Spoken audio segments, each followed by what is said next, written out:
साने गुरुजी विद्या मंदिर यूट्यूब चॅनलवर सर्व विद्यार्थी मित्रांचं मी सुनील पाटील स्वागत करतो। मागील व्हिडिओमध्ये गणित भाग 2 समरूपता त्रिकोणाच्या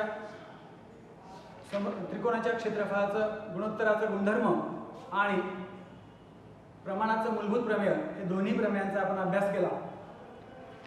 आज आपण कोणद्विभाजकाच्या गुणधर्माचा अभ्यास करणार आहोत। कोरोना व्हायरसच्या प्रादुर्भावामुळे आपल्या शाळा बंद आहेत आणि म्हणून शासनाने अभ्यासक्रम देखील कमी केला आणि यामध्येच कोणद्विभाजकाचा हे प्रमेय आपल्याला अभ्यासक्रमामधून वगळण्यात आले, परंतु यावर आधारित उदाहरण आपल्याला सोडवावे लागतील आणि म्हणून याचा अभ्यास करणं देखील क्रमप्राप्त आहे। प्रमेयाच्या विधान आपल्या समोरच आहे। The bisector of a triangle divides the side opposite to the angle in the ratio of remaining sides. म्हणजेच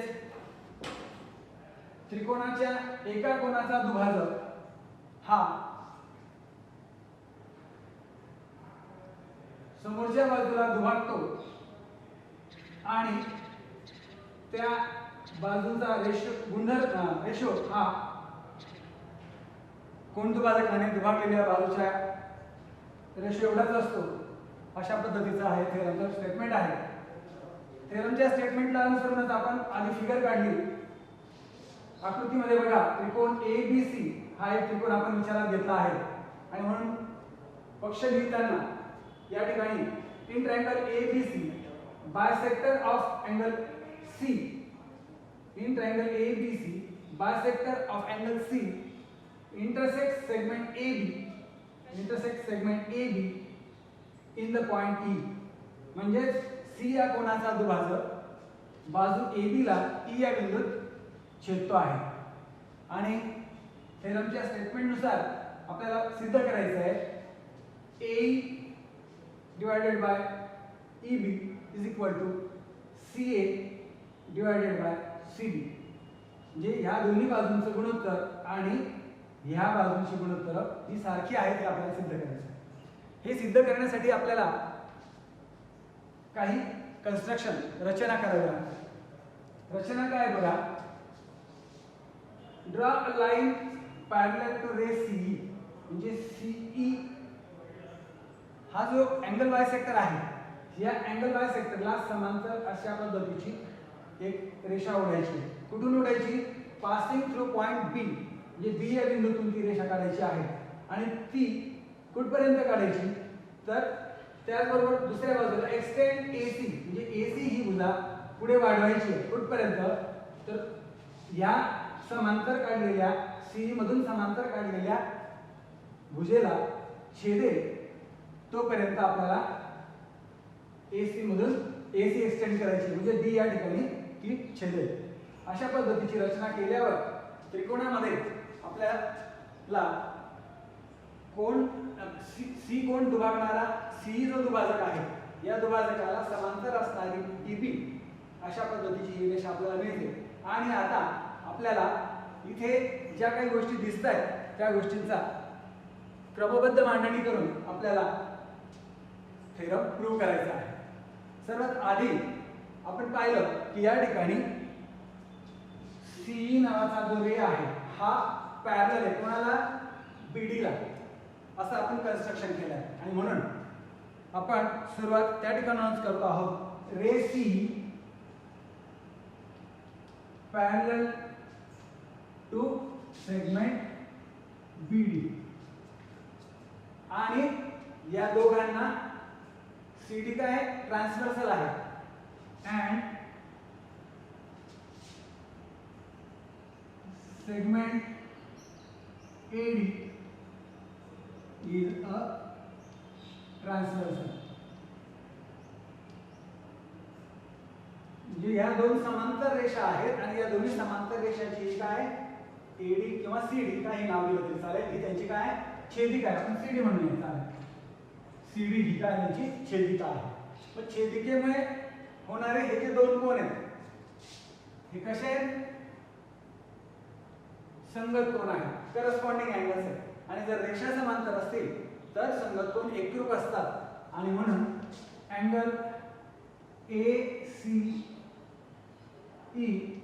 is congruent to angle CBB.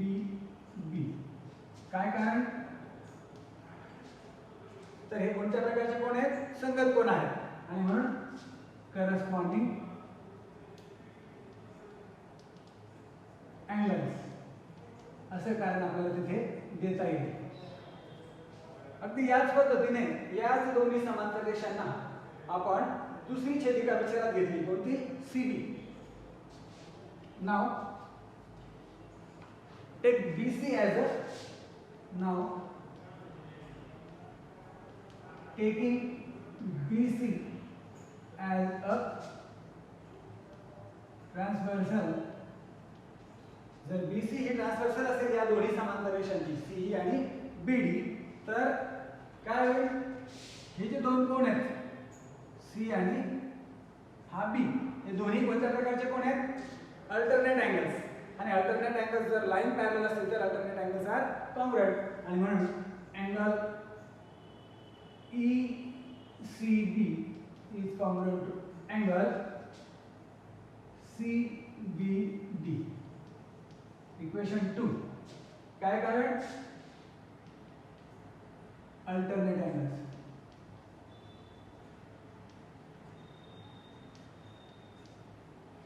Alternate angles are congruent. या दोन्ही विधानांच्या डाव्या बाजू बघा ACE आणि ECB हे दोन्ही जे कोन आहेत डाव्या बाजूला असणारे हे दोन्ही कोन कोणते आहेत C आपल्याला दिलेला आहे इथे गिवन मध्येच. C intersects the segment AB in the point E and C is the angle bisector and therefore C is the angle bisector but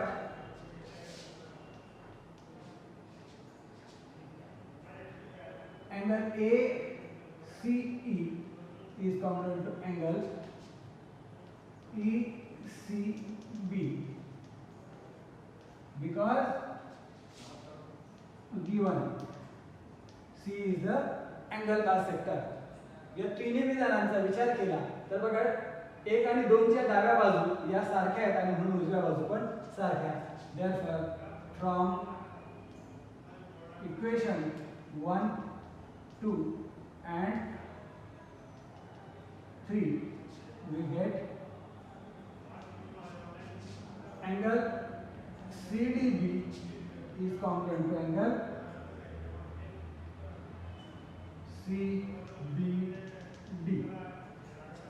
CDB is congruent to CBD म्हणजे त्रिकोण CBD च्या या दोन्ही कोनांची माप कशी झाली समान.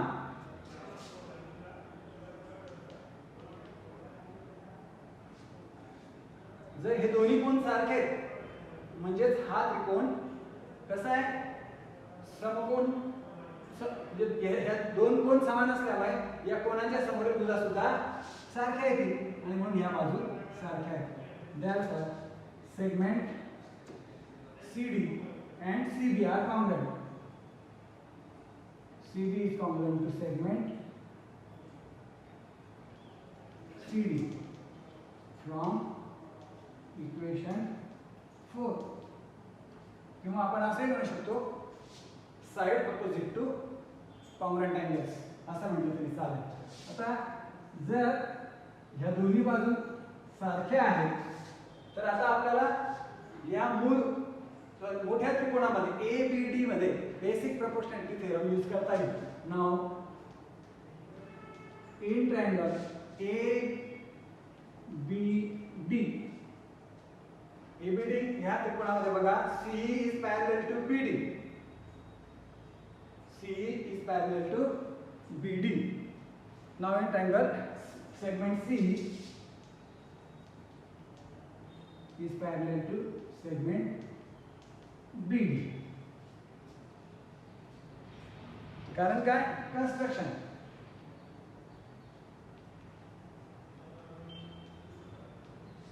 बरोबर. तर या पद्धतीने जर दोन्ही त्रिकोणांच्या या दोन बाजू समांतर असतील तर बाय बेसिक प्रोपोर्शनॅलिटी थेरम त्रिकोणाच्या एका बाजूला समांतर असणारी रेषा ही उरलेल्या दोन्ही बाजूंना प्रमाणात विभागते. बेसिक प्रोपोर्शनॅलिटी थेरम आपण यापूर्वीच अभ्यासला आहे आणि त्या थेरमनुसार AC upon CD is equal to A upon B. Therefore, AC upon CD is equal to A upon E by basic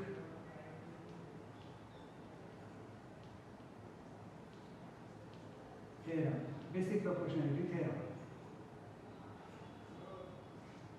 आता या ठिकाणी बघा AC upon CD is equal to A upon EB.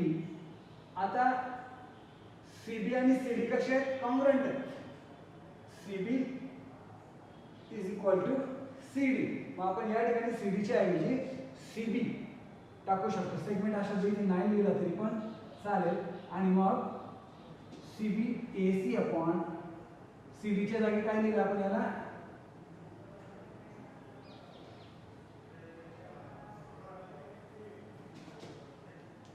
side opposite to congruent angle. AC upon CD is equal to AE upon EB from equation 4. ये AE upon EB is equal to AC upon CD हे prove होतं. अशा रीतीने जर त्रिकोणाच्या एका कोणाचा दुभाजक हा त्याच्या समोरील बाजूचं गुणोत्तर आणि या दोन्ही बाजूचं गुणोत्तर हे सारखं असतं, अशा प्रमाणे आपल्याला अँगल बायसेक्टर थेरम प्रूव्ह करता येईल. या ठिकाणी आपण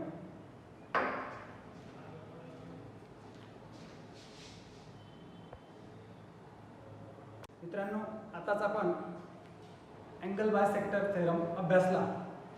यानंतर आपण प्रॉपर्टी ऑफ 3 पॅरलल लाईन्स अभ्यासणार आहोत. खूप महत्त्वाचा थेरम आहे हा, प्रॉपर्टी ऑफ 3 पॅरलल लाईन्स. बघूया आपण काय property. The ratio of the intersects made on transversal, the ratio of the intersects made on transversal by 3 parallel lines is equal to the ratio of the corresponding intercepts made on any other transversal by the same parallel line. म्हणजे तीन समांतर रेषांना एका छेदिकेने छेदले असता होणारे जे आंतरछेद आहेत त्यांचं गुणोत्तर हे त्या तीनही समांतर रेषांना इतर कोणत्याही छेदिकेने छेदल्यावर होणाऱ्या आंतरछेदांच्या गुणोत्तरा एवढेच असते. म्हणजे तीन समांतर रेषांना एका छेदिकेने छेदल्यावर होणाऱ्या आंतरछेदांचे गुणोत्तर हे त्या तीन समांतर रेषांना कितीही छेदिका छेदत असतील तर त्या प्रत्येक छेदिकेच्या आंतरछेदाचे गुणोत्तर हे त्या पहिल्या छेदिकेच्या आंतरछेदांच्या गुणोत्तरा एवढेच असते, असा हा थेरम आहे. मग हे सिद्ध करण्यासाठी आपल्याला थेरमच्या स्टेटमेंटमध्ये दिलेल्या माहितीच्या आधारे काही गोष्टी मानून घ्यायला लागतील. मग आपण काय मानून घेतलं, line L, line M and line N are the 3 parallel lines. Line L, line M and line N parallel to each other. या तीन समांतर रेषा आपण कन्सिडर केल्या आणि या तीन समांतर रेषांवर T1 आणि T2 नावाच्या दोन ट्रान्सव्हर्सल पण आपण कन्सिडर करून घेतल्या. Transversal T1 intersects LMN at ABC. Transversal T1 intersects the lines in points ABC and transversal T2 intersects line LMN at point PQR. अशा रीतीने T1 आणि T2 नावाच्या दोन छेदिका या तिन्ही समांतर रेषांना भिन्न बिंदूंमध्ये छेदतायत आणि त्यांचे जे आंतरछेद, आता आंतरछेद म्हणजे काय आपण आता शिकलोय, A B, B C, P Q, Q R यांना आपण इंटरसेप्ट असं म्हणतो, आंतरछेद असं म्हणतो, made by corresponding line transversal.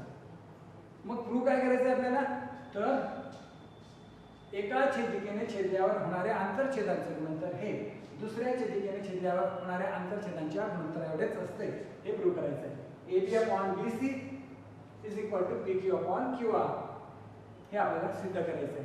आणि हे सिद्ध करण्यासाठी मग आपल्याला कन्स्ट्रक्शन करायला लागतं. काय construction, draw segment P C, P आणि सी कनेक्ट केले, जोडले.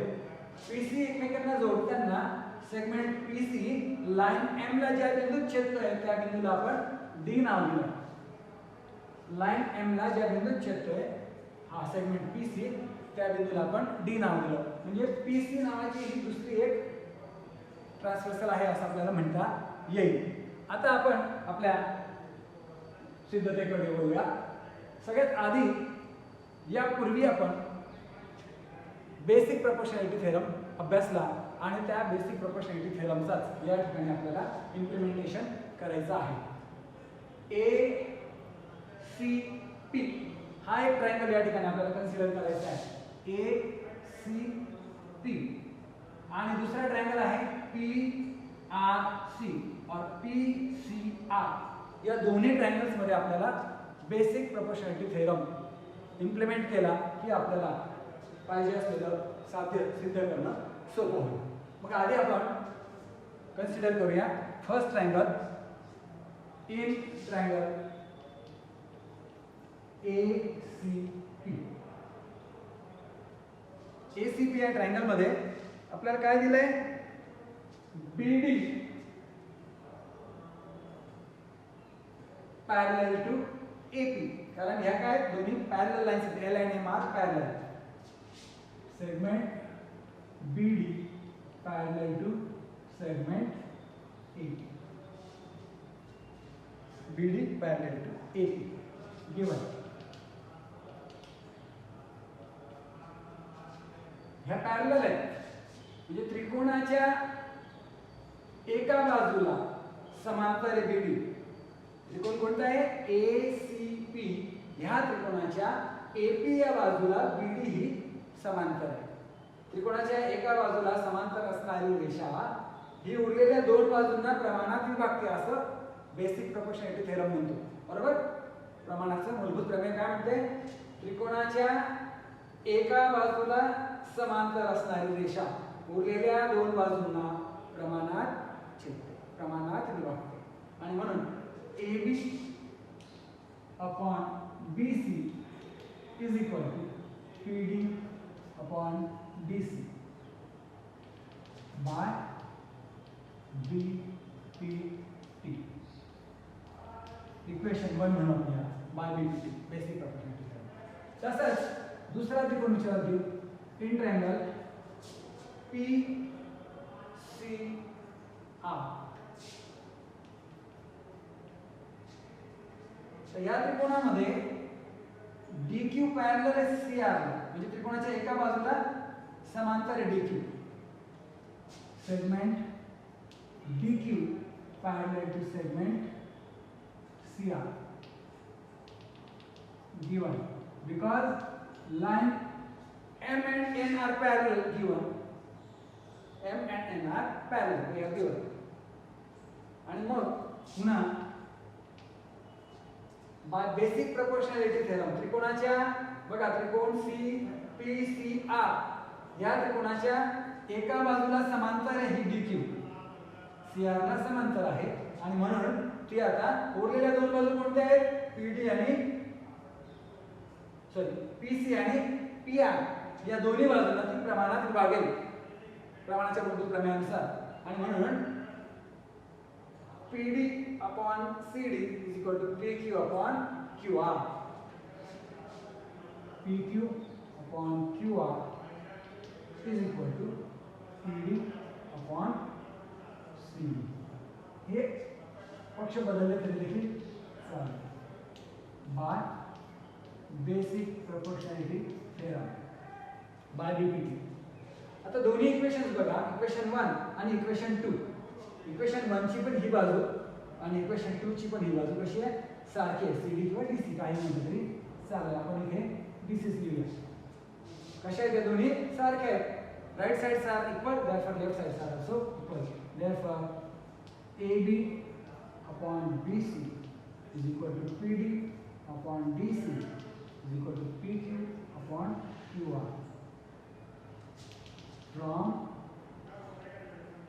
equation 1 and 2. आता यावर आपल्याला जे सिद्ध करायचं ते म्हणजे AB upon BC is equal to PQ upon QR मधला ratio गाळायचा. AB upon BC is equal to PQ upon QR.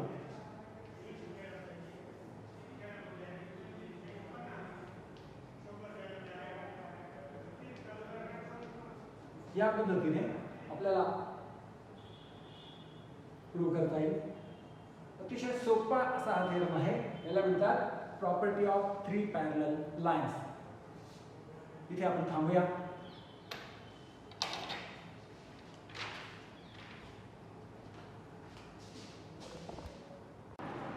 विद्यार्थी मित्रांनो, आताच आपण प्रॉपर्टी ऑफ 3 पॅरलल लाईन्स अभ्यासली.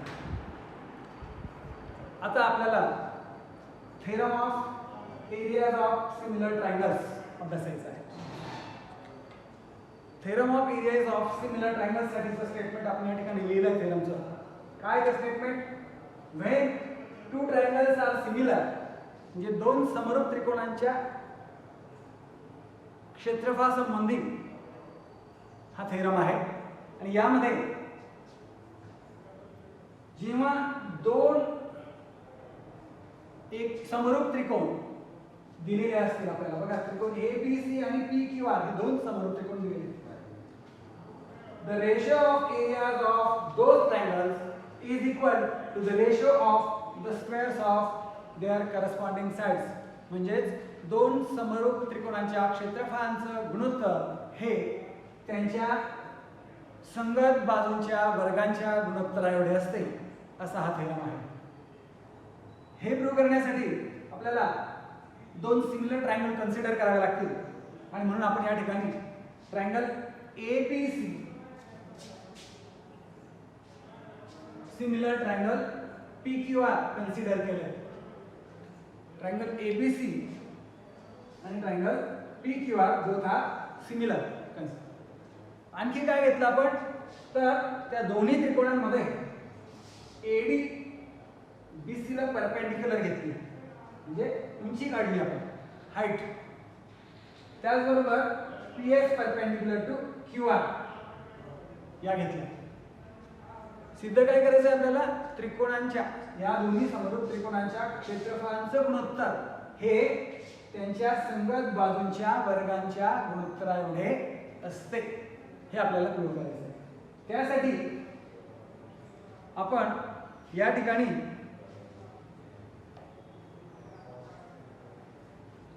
दोन त्रिकोण विचारात घेतले आहेत. आणि या दोन्ही त्रिकोणांपैकी आधी आपण त्रिकोणांच्या समरूप त्रिकोणांच्या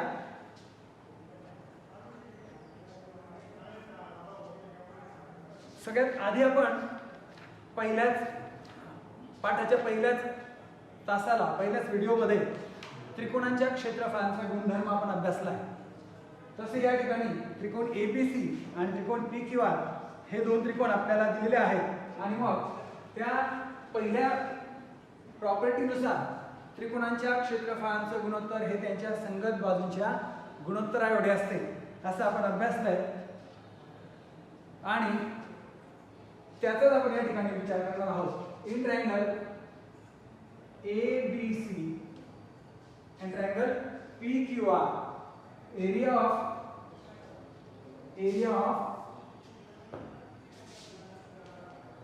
triangle ABC upon area of triangle PQR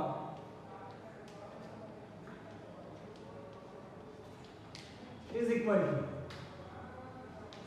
to त्रिकोणाच्या क्षेत्रफळांचं गुणोत्तर हे त्यांच्या पाया आणि संगत उंची यांच्या गुणाकाराच्या गुणोत्तराएवढे असते. मग त्रिकोण ABC चा बेस आहे BC आणि हाईट आहे AD. BC into AD upon QR into PS. QR into PS. यालाच आपण BC upon QR into AD upon PS असं देखील लिहू शकतो. त्रिकोणाच्या क्षेत्रफळांचं गुणोत्तर हे त्यांच्या पाया आणि संगत उंची यांच्या गुणाकाराच्या गुणोत्तराएवढे असते. आता आपण दोन वेगळे त्रिकोण विचारात घेऊ. ट्रायंगल ABD आणि ट्रायंगल PQS या दोन्ही त्रिकोण कन्सिडर करू. Now in triangle ABD and triangle PQS हे दोन्ही त्रिकोणांमध्ये बघा आपल्याला काय दिलंय. हे दोन्ही जे त्रिकोण आहेत त्या दोन्ही त्रिकोणांच्या B आणि Q या कोणांकडे बघितलं तर हे दोन्ही कोण कसे आहेत एकरूप आहेत. का?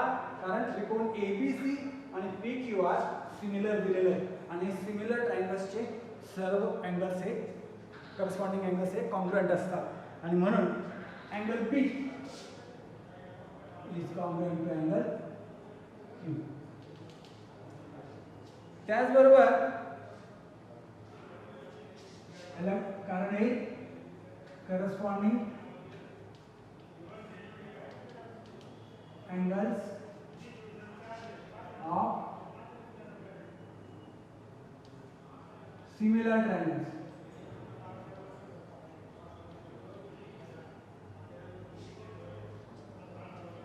B and Q are the corresponding angles of similar triangles. Now, if AD is perpendicular to BC and PS is perpendicular to QR, therefore angle D and angle S both are 90 degrees. And therefore, angle ADB is equal to angle PSQ because given both are perpendicular given. Therefore, R is equal to 90 LC. म्हणजेच त्रिकोण ABD आणि PQS मध्ये कोण B Q शी एकरूप आहे, कोण D S ला एकरूप आहे. म्हणजेच AA टेस्ट नुसार दोन्ही ट्रायंगल्स सिमिलर आहेत. Therefore, triangle ABD similar to triangle PQS by AA test of similarity. Similar triangles. Similar ट्रायंगलची AA टेस्ट काय म्हणते, जर त्रिकोणाचे दोन संगत कोण एकमेकांशी एकरूप असतील तर ते दोन्ही त्रिकोण AA टेस्ट नुसार सिमिलर असतात आणि म्हणून ह्या ठिकाणी हे दोन्ही ट्रायंगल्स सिमिलर आहेत. आणि if triangles are similar then corresponding sides ratio of corresponding sides of similar triangles are equal. Therefore AB upon PQ is equal to AD upon PS. Equation 2. Because corresponding sides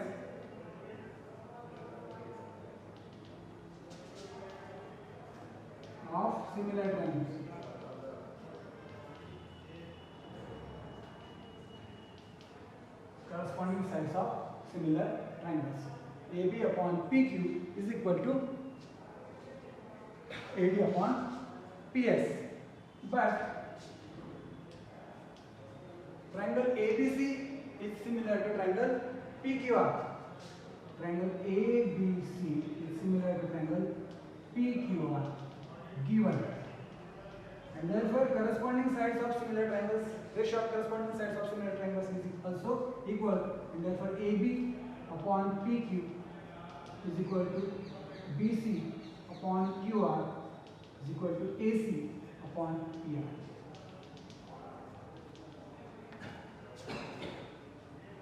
Now, equation 1, equation 2 and equation 3. या तिन्ही इक्वेशन्सकडे आपण लक्ष दिलं तर आपल्याला लक्षात येईल AD/PS हा AB/PQ याच्या एवढंच आहे. म्हणजे आपल्याला जर या ठिकाणी AD/PS च्या जागी AB/PQ आणि BC/QR हे पण सारखे म्हणजे BC/QR ही व्हॅल्यू टाकली तर ratio of areas of two triangles is equal to the ratio of squares of corresponding sides. Therefore, from equation 1, 2 and 3, area of triangle ABC upon area of triangle PQR is equal to BC/QR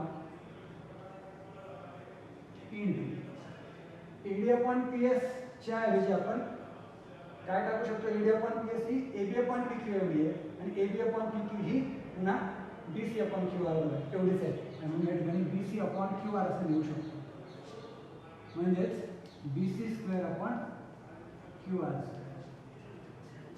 BC²/QR and therefore area of triangle ABC upon area of triangle PQR. आता या तिन्ही त्रिकोण समरूप असल्यामुळे त्याच्यात तिन्ही संगत बाजूंच्या गुणोत्तर कसे सारखे आणि म्हणून BC²/QR² काय किंवा AB²/PQ² लिहिलं काय किंवा AC²/PR² लिहिलं काय सगळेच सारखे असतील आणि म्हणून आपला या ठिकाणी थेरम प्रूव्ह होतो.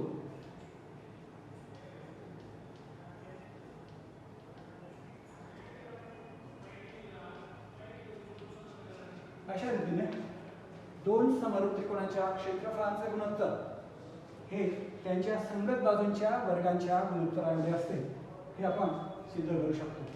या ठिकाणी आपल्या पहिल्या प्रकरणातले सर्व थेरम आपण सिद्ध केले आहेत.